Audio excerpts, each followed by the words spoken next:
अस्सलामुअलैकुम नाज़रीन, दीनी मसाइल में खुश आमदीद कहते हैं।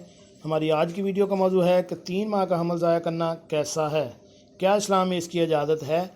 तो शुरू करते हैं आज की वीडियो। माँ बनना हर शादीशुदा औरत की अव्वलीन तरजीह है, लेकिन बाज़ दफ़ा ऐसी सूरत हाल पैदा हो जाती है जिसके बायस एक औरत को हमल ज़ाया करने के बारे में या हामला ना होने के बारे में सोचना पड़ जाता है। तो नाज़रीन, मज़हब इस्लाम में एक औरत शादी के बाद सिर्फ़ एक ही सूरत में हमल ज़ाया कर सकती है, जब इसकी जान को ख़तरा लाहक हो, वगरना गैर ज़रूरी बातों को बुनियाद बनाकर हमल ज़ाया करने की इजाज़त हमारे मज़हब में कतई नहीं है। 4 माह से पहले हमल को किसी उज़्र के तहत ज़ाया करवाना जायज़ है। अगर कोई माहिर डॉक्टर ये कह दे कि इस प्रेगनेंसी के दौरान या इस डिलीवरी में बच्चा पैदा होगा तो इस औरत की माँ की जान के जाने का ख़तरा है, या अगर ये औरत हामला रही तो औरत इस अमल को बर्दाश्त नहीं कर सकती। जान जाने का ख़तरा है। पहले वाला बच्चा तो बहुत छोटा है, अगर बच्चा ले लेते हैं इस बच्चे की पैदाइश में और इसकी देखभाल में फ़र्क आएगा तो शरीयत कहती है कि आपको इजाज़त है कि आप हमल ज़ाया करवा लें। शदीद मजबूरी के तहत और कोई दीनी डॉक्टर कहे तो आप ज़ाया करवा सकते हैं, वैसे नहीं करवा सकते। अगर कोई इसलिए करे कि पहले से 4 बच्चे मौजूद हैं तो 5वां आएगा तो कैसे खिलाएंगे, तो इसकी भारी स्कूल की फ़ीस जारी है, 5वें बच्चे की स्कूल की फ़ीस कैसे भर सकेंगे। अगर ऐसी सूरत हाल है तो राज़िक और खालिक अल्लाह ताला है।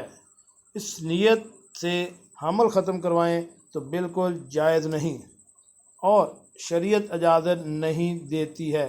अगर मजबूरी में डॉक्टर ने कह दिया है तो इस सूरत हाल में गिरवा सकते हैं कि जान का ख़तरा है। अगर खिलाएंगे कहाँ से, दवाई कहाँ से आएगी, महंगी पढ़ाई कहाँ से आएगी, तो राज़िक अल्लाह ताला है।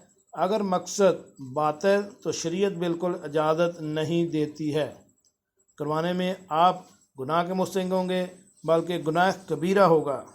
अगर 4 माह से कबल ऐसा उज़र औरत की जान जाने का ख़तरा हमल बर्दाश्त नहीं कर पाएगी तो इस सूरत में हमल ज़राया करवा सकते हैं। इसमें भी किसी दीनी उलमा इजाज़त दे। अल्लाह ताला की ज़ात अगर एक चूंटी को रिज़्क दे सकती है तो आने वाले बच्चे को भी रिज़्क अता कर सकती है। इसलिए अगर आप कोई भी ऐसा फ़ेल करना चाहते हैं या अगर आपकी ख्वाहिश है तो उससे पहले आप किसी भी दीनी आलम से मशवरा कर लें। अगर आप मशवरा नहीं करते और अपनी मर्ज़ी करते हैं तो हो सकता है कि आप वो गुनाह कबीरा के मुर्तकिब हो जाएं और दुनिया और आखिरत दोनों में आपको रुसवाई का सामना करना पड़े। इसलिए किसी भी आलम की इजाज़त के बगैर या उनसे मशवरा किए बगैर ऐसा कोई भी काम ना करें।